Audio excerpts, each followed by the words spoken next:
দেখো এইখানে আমার বালতিতে গোল্ডি দুটোকে আর সাথে ওদের ফ্রেন্ড মিল্কিকে বের করেছি।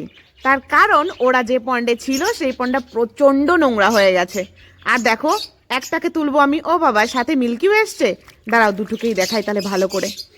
একটা খুব প্রেগনেন্ট, পুরো ফুল মোটা, আমার মনে হচ্ছে আমেরিকান রুয়ের জাত। প্রেগনেন্ট বলছি কিন্তু অ্যাকচুয়ালি মনে হয় না প্রেগনেন্ট, কারণ সারাটা বছর ওর পেট ওইভাবেই ফোলা থাকে। আমেরিকান রুইয়ের জাত, এটা আমেরিকান রুইয়ের জাত, পেট মোটা।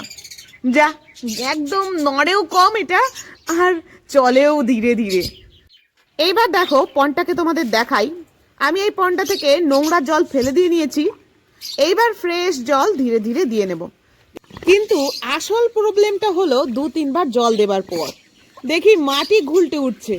তখন কি করব? দেখি সাইডে একটা বিস্কুটের বক্স পড়ে রয়েছে, ওইটাকেই নিয়ে আসলাম। চিক দিলে হয়, কিন্তু হাতের কাছে চিক পেলাম না। তার জন্য বক্সটা নিয়ে এসে ওর মধ্যে জল দেওয়া শুরু করলাম। দেখি এতে কাজ চলে কিনা। হ্যাঁ দিব্যি চলে, দিব্যি চলে, দৌড়য়। কিন্তু এইবার দেখো বোতলে উঠে আসলো আমাদের ট্যাপা। এ নড়েও কম চড়েও কম, আগেও বলেছি।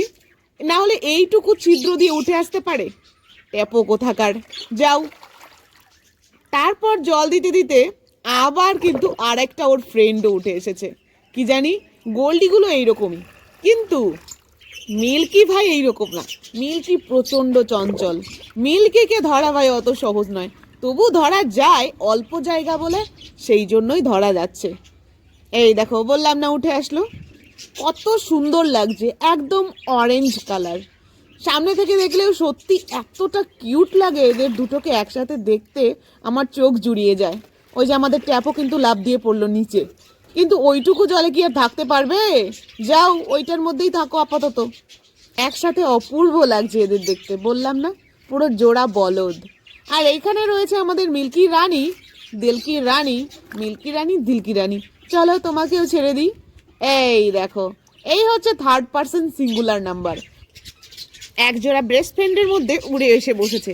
কিন্তু সত্যি বলতে কি, মিল্কিকে কিন্তু ওরা খুব সুন্দরভাবে অ্যাকসেপ্টও করে নিয়েছে।